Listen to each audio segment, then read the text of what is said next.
Äsja lõppes Raplas Mart ja Martin Helme kõnetuur Ärka Eesti. Millised on esmased muljed? Kas jäite rahule? Vägagi, ja ma ütlen ausalt, mul on väga suur au neid näha siin ja olen pidevalt nende jutusi kuulanud, räägime asjad saateid kuulanud, iga nädal kuulan ja kuulan ka edaspidi. Kõned puudutasid kõik esinejaid väga tõsiseid probleeme.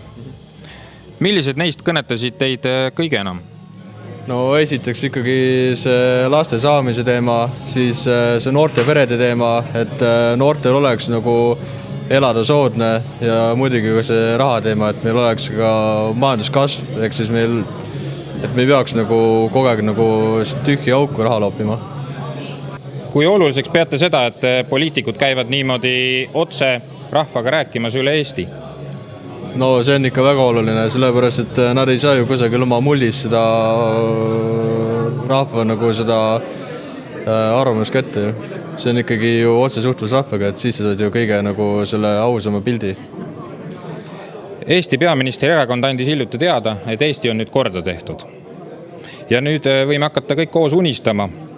Mida peaministrile selle peale kostaksite?